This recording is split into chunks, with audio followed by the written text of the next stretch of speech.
rentre maintenant dans les protocoles qui impliquent directement. On a le premier qui est le niveau vert, donc l'application en tout temps. Donc, on ramène ici, donc on décrit le transporteur de volaille. Donc, ça implique le transporteur, son véhicule, donc qui peut accéder à la cour et au ployer, hein. Puis on va voir des situations dans lesquelles que ça s'applique.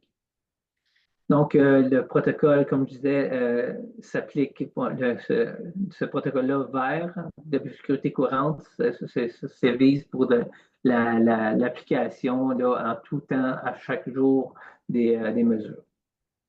Donc, on va voir premièrement comment se préparer à la visite, l'accès à la cour, puis finalement au ployer. Donc, vous pouvez retrouver ici les icônes pour vous retrouver. Vous allez voir qu'il y a, à un moment donné, je vais arriver aussi avec des mesures qu'on a demandées aux producteurs pour que vous puissiez appliquer vos propres mesures. Donc, les objectifs de ce protocole-là, donc mon but, entre autres, de faire cette présentation-là, c'est que vous compreniez dans quel esprit et quels sont les principes derrière l'application de ces mesures-là. Donc, on a toujours un but de gérer les zones qui sont définies ou qui devraient être définies à la ferme. Donc, pour prévenir l'introduction dans la cour des véhicules des personnes, donc seulement ceux qui devraient y être, et gérer aussi le nombre de fois qu'ils rentrent. Puis, l'autre chose, c'est de gérer la matière organique qui est sur les véhicules qui circulent dans la cour. Donc, parce qu'on veut au bout de la ligne, gérer les contaminations croisées. Donc, si on a contaminé la cour ou le ployer, ensuite de ça, qu'est-ce qu'on a laissé dans ces espaces-là? Il pourrait avoir de la circulation qui ferait ce qu'on appelle la contamination croisée, qui ferait qu'on pourrait amener la contamination jusqu'aux oiseaux. Donc, c'est le même principe pour lorsqu'on rentre dans le ployer pour les personnes qui y accèdent. Donc, le premier point, c'est de respecter les mesures de sécurité qui sont demandées par le producteur, le transformateur, puis c'est décrit dans le protocole. Donc, on va nommer ça à chaque fois pour s'assurer que les mesures qu'on demande peuvent être implémentées ou encore améliorées par chacun de ces organismes. Premièrement, on va demander que les véhicules, les remorques et les cajots sont visiblement propres, sans contamination apparente de fumier ou d'excréments d'oiseaux. Donc, ça, c'est en lien avec les demandes de l'Agence canadienne. Donc, ce visiblement propre-là reste vraiment ce qu'on voit. Ça ne veut pas dire qu'à chaque fois, on va demander que le véhicule soit nettoyé, mais qu'il n'y ait pas d'excès de ces matières organiques-là. Évidemment, puis on privilégie aussi que l'intérieur du véhicule ait des espaces lavables, soit le tapis de sol, les sièges, qui fait que si on a à appliquer des désinfections, c'est plus facile.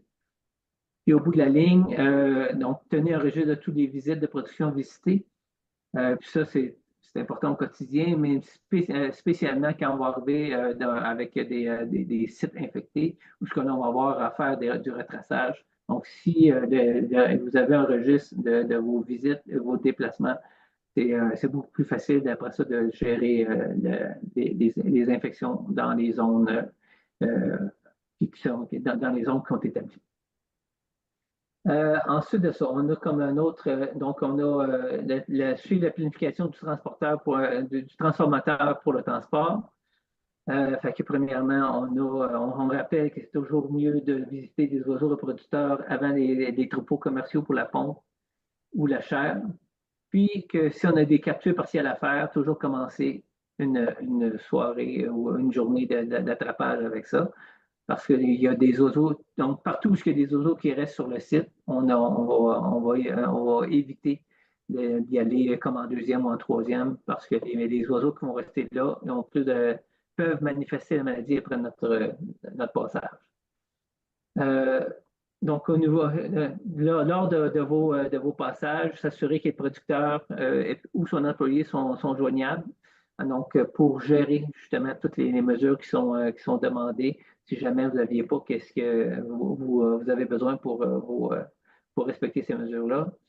Un autre aspect qui est important pour vous, qui sont demandés dans les protocoles du producteur, c'est que les aires de chargement sont dégagées, sécuritaires, puis qui sont propres, hein, incluant le seuil de porte, puis la zone qui longe le ployer. Donc, pour ne pas contaminer vos véhicules et vos gens qui se rendent sur les sites.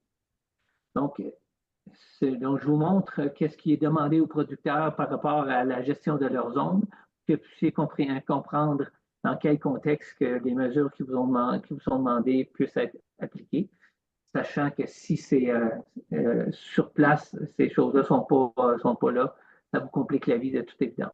Donc, pour le producteur, on leur demande d'avoir une entrée qui est directement à la cour déployée pour les véhicules de service et les visiteurs. Il devrait avoir une barrière qui montre que c'est pas tout le monde et des enseignes, pas tout le monde qui devrait avoir un accès d'autorisation. Ensuite de ça, on leur rappelle que des véhicules qui rentrent chez eux devraient être visiblement propres, comme on a dit tantôt, donc sans contamination de boue, de fumier, d'excréments d'animaux, et que les véhicules devraient circuler lentement sur leur site pour éviter leur contamination. Ensuite de ça, on leur demande d'afficher des enseignes de sécurité pour au ployer, de verrouiller les portes et d'avoir une boîte aux lettres pour qu'il y ait un dépôt des documents des bons pour des gens comme vous qui se rendent sur leur site. Finalement, on leur décrit spécifiquement des zones de transition qu'on a parlé tantôt, où avec la disposition des vêtements d'extérieur et intérieur, l'ajout de poubelles à l'endroit spécifique pour laisser des déchets de la zone extérieure dans l'espace extérieur et dans l'espace intérieur à leur place, avec l'ajout de lavabo, gel, désinfectant pour nettoyer les mains, un pulvérisateur pour qu'il soit utilisé lorsqu'on veut désinfecter des équipements ou des bottes, par exemple. Puis avoir sur place des équipements de protection individuelle neufs à usage unique pour les gens qui voudraient s'introduire. Donc, cet environnement-là permet de bien appliquer la biosécurité pour les gens qui ont à s'introduire. Donc, si on revient à ce qui vous est demandé par rapport à ce qui était demandé aux producteurs, donc on dit finalement de respecter les barrières des enseignes de biosécurité au début de la cour, emprunter le chemin qui est indiqué pour l'accès direct au ployer, conduire lentement, circuler en évitant les trous d'eau, la boue et le fumier, se rendre directement au lieu de chargement. Donc, on comprend que finalement, on essaie d'avoir un partage d'informations qui ferait que de votre côté, vous ayez un endroit de circulation qui est sécuritaire, qui fait que votre véhicule reste exempt, visiblement propre.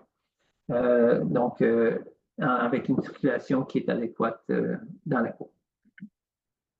Donc, ensuite, déterminer préalablement le ployer visé par la capture et le chargement. Donc, s'assurer de se rendre directement au ployer qui est visé. Donc, s'assurer de l'identification, jamais entrer dans les autres ployers de la cour pour éviter toute contamination, sauf à part celui qu'on est exposé y aller, puis utiliser la boîte aux lettres pour les bons de connaissance.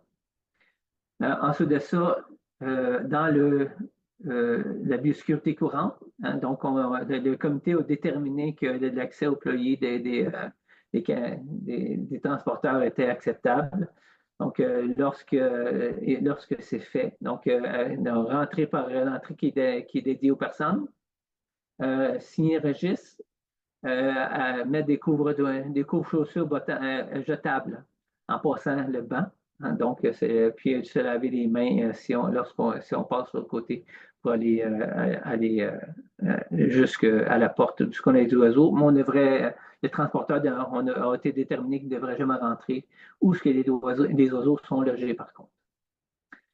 Donc, dans le vert, c'est simplement ce qui est demandé. Donc, c'est des choses que vous appliquez probablement déjà, mais on a décrit là, brièvement ces choses-là. Encore là, on peut retrouver ces protocoles-là sur le site.